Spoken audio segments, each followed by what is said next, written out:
The elder race. Identify yourself. Indico of Clan Slaw, Second Lieutenant of the Research and Development Corps for the 5th Fleet. Survivor of the Terran expedition. Report. We'd spent cycles upon cycles looking for this planet. Legend called it the, I quote, cradle of life. Who would have thought we'd have found it on some insignificant solar system on the fringe of the galaxy? More official archives called it Tera. From what little I gathered from the local histories and folklore, the inhabitants called it Earth. It's what we call a death world. Explain the term death world. Really? What idiot doesn't know what that means? Fine. It's a world where most other sentient species would be erased from the gene pool in a matter of hours. If you crash land there, your number is up. Zero chance of survival. Everything there kills something else. And if you want a natural part of the food chain makes sure you don't stick around to become part of the scenery. We've come across them before. Most times they're inhabited by ultra-specialized predators and pathogens, as well as extremely hostile gravity, atmosphere, and foliage. The exceedingly difficult environment means that evolution tends to run more towards survival than what we would call civilization. That's the general assumption. But not in this case. I don't know. Very well. Continue with the report. It was 2 cycles ago when we finally managed to locate what we thought was the cradle. Define what the cradle is. It's where we believe life in this galaxy. I'm sorry. Life in this arm of the galaxy came from.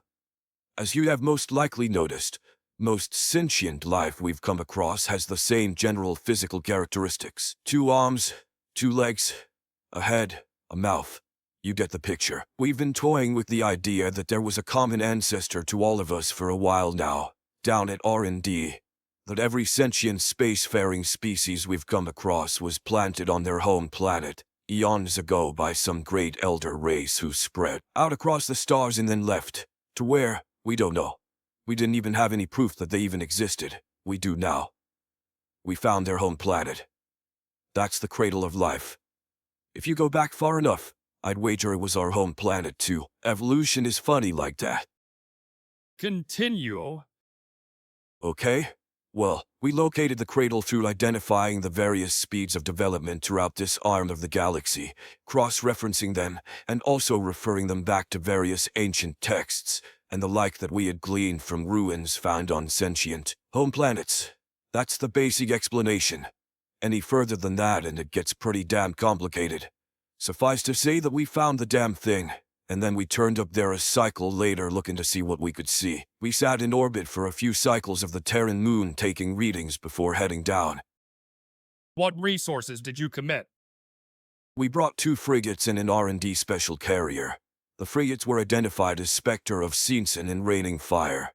The carrier was R-DAR 24,270 watt. All ships together contained 3,000 military personnel, including 600 Conti warriors, as well as 500 R&D staff, making the overall expedition staffed by 3,500 souls. We lost the carrier and Spectre of Season. Raining Fire made it back with 246 survivors on board. That's 3,254 we left behind on that rock. Continue. Our initial readings were not indicative of anything. Well, anything that we could make sense of. All we could really tell was that this was one hell of a death world and that there were 6 centralized energy sources that were spaced equally around the planet. Like a cross with 2 more arms sticking outwards at the joint. They were faint, which made us think that they had been colossal once, a long time ago. Intra-atmospheric flyovers gave evidence to the belief that this world was no longer inhabited. That the cradle had been left behind by our supposed ancestors. It seemed safe for us in that department, but it was still a death world. We had no idea what kind of biological horror would be waiting for us in those jungles, and on those plains. The extreme variance in temperature from region to region was insane. The changes in environments were sudden and stark. I'd never seen anything like it in my long career. It was like any of the death worlds we had come into contact with were on training wheels compared to this place. The danger was too much to ask of anyone, even if they were sworn to obey. So, we hosted a grand assembly on the carrier with Lord Captain Swahashi as the presiding speaker. We had a vote about whether we should go down there and check out those power sources, see if we could find any clues about our parent species. Everyone knew the risks. Everyone knew exactly how dangerous it was. At least we thought we did. It's funny. We went in there all half-cocked and full of Victoria's bravado, laughing in the face of certain death from an environment that we partly understood, and we were surprised when exactly all the things we warned each other about happened. And then some. And then. Fucking. Some. Anyway, we had a vote and basically everyone said yes to going down there. This was no question for the R&D personnel. Some of us had spent our whole lives looking for this place. It was mainly a vote for the military guys. I don't think many of them understood why this was so important anyway. I think they just said yes, so they didn't look like a bunch of cowards when all of us R&D stavinti. A Karach insult, meaning physically weak and cowardly. Said yes, no questions asked. We went down in 6 groups of about 450 each, leaving a skeleton crew to man the ships in orbit. All the R&D guys went down. This is where we got split up. You'll have to ask the others what happened at the other sites, because I have no idea. I only know what happened at mine. And even then I'm not really sure. It's fine. Just report what you know. Okay. I went down in the second wave. The first wave was all military. It took them a few hours to secure the site and set up the research base. The reasoning was that, if we had big enough walls, built quickly enough, we could keep most of the crazy stuff out and live through this. Pretty good reasoning, and the military had pretty good engineers. They had the camp up and running in a couple of hours. Walls, power, watchtowers, amenities, a mess hall, and a fully powered lab. Say what you want about our warrior caste's intellect, but they'd get things done. I'm told that there were minimal casualties on the first day. A few soldiers disappeared in the jumble around the camp, and a few soldiers swore they saw one guy get eaten by a plat. I came down the second day. I could barely contain myself as we flew over that thick-ass jumble. So many biological marvels to behold in that teeming mass of undiscovered life. So many secrets to unearth from this power source we were heading to. I nearly lost it completely when I saw where the signature was coming from. It was this tower, completely alien in design, made from some material we'd never seen before. It was some kind of alloy, harder than anything we'd ever made or seen, impervious to any attempts to force our way in. We spent a whole day trying to drill or demolish our way in. We even tried shooting a field artillery round into it. Nothing. It was like trying to punch my way through a reinforced airlock. It just sat there impassively. A great big gracefully curved tower made from neutrally gray something. We spent days just looking at it. Just staring. None of us could figure out how it worked. Or what it was for. The R&D guys down there with me were completely fascinated. Awestruck even. Here was a gift from something akin to a god. Something so far advanced we couldn't even begin to describe it. The readings we took were astronomical. The power housed even in the outer shell was enough to fuel an entire planet for months. Anyone who touched it with bare skin got fried instantly. We lost more than a few that way. We had no way to safely touch the relic. We had no idea what it was made of. We had no idea what it was for. We had no idea who made it. We were completely off the map with no point of reference. Let me tell you, this was extremely exciting stuff, and this was where stuff started to go wrong. It had been about a week and the military had been doing a pretty good job at killing all the stuff that wanted to kill us. But the death toll was mounting. They'd cleared the forest for 100 yards in every direction of the encampment, but people still got taken by things in the night, and sometimes in the day. I saw one guy get taken by this giant striped carnivorous feline right in front of me. No warning. It just appeared from out of Florem. A Korok expletive, meaning anything from fuck to damn. It is generally used as a way to express anything from frustration to fear depending on context.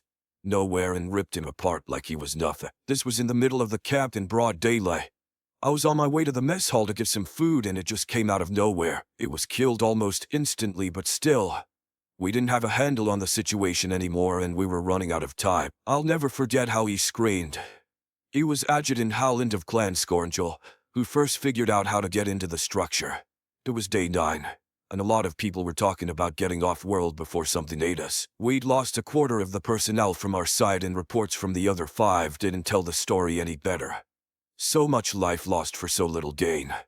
I was ready to pack up shop too. One of the guys from my research team had been carried off by a group of screaming primates the day before and I was pretty shaken up about it.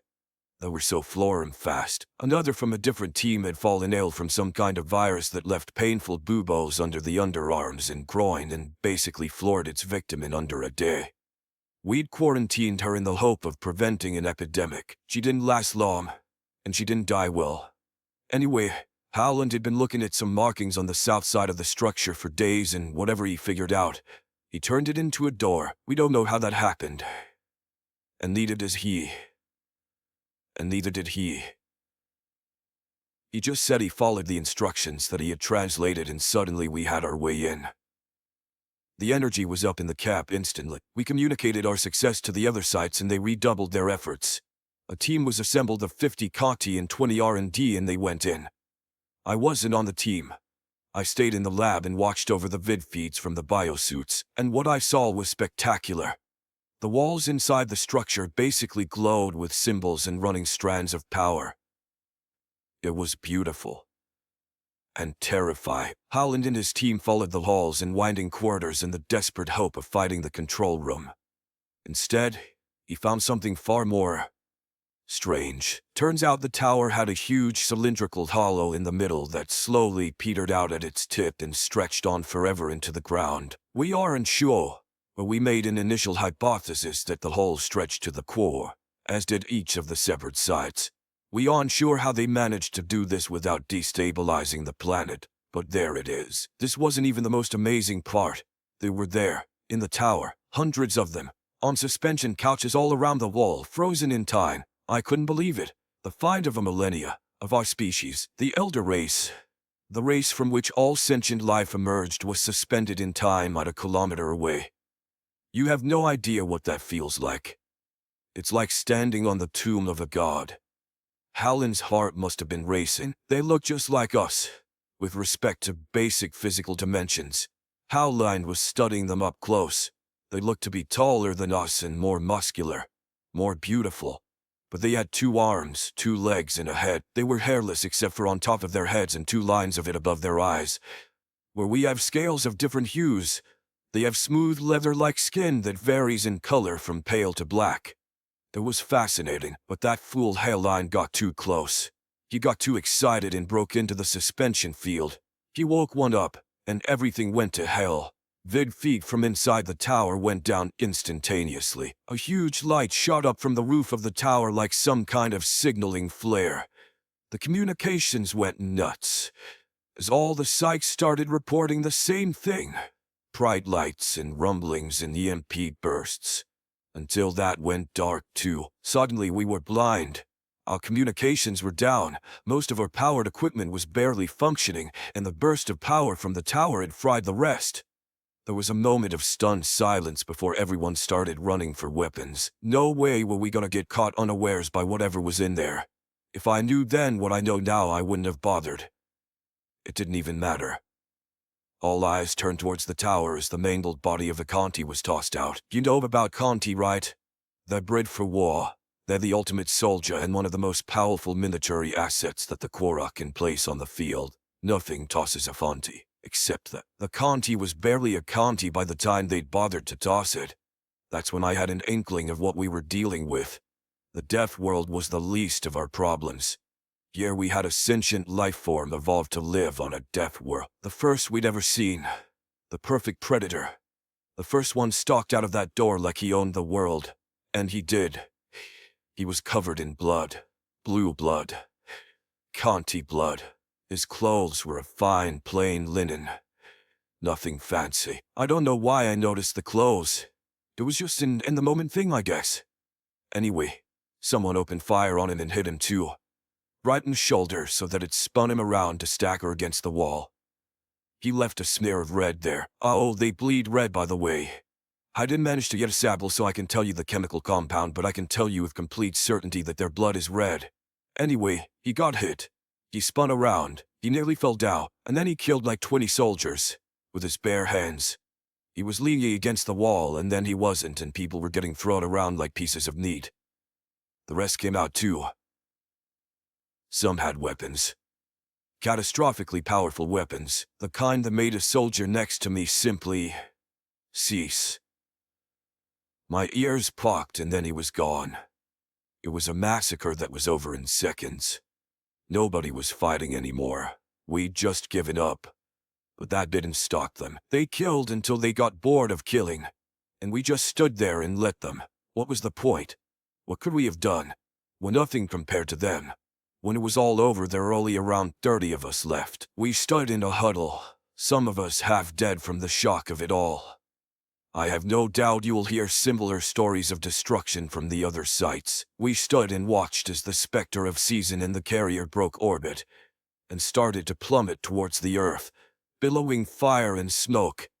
They hit the ground kilometers away, but we all flinched anyway. We stood and watched as the first human to leave the tower strode up to stand before us with all the confidence of a conqueror and look at us like parasites. He just looked at us all for a while. His eyes, well, they were blue, and they were cold, as cold a thing as I have ever seen. We were nothing but animals to him, barely worthy of time or effort. Those eyes were used to looking at far more important things. The brain was used to considering more complicated tasks. And then he said, "Get back on your ships and go back to where you came from. Give him this message." And he walked away like we didn't exist anymore. I don't know how he knew our language. There are so many unknowns about the elder race. And now, after everything, I'd rather not know. I'd rather they stayed far away. What was the message? Humanity has awoken. Bow down for the return of the masters.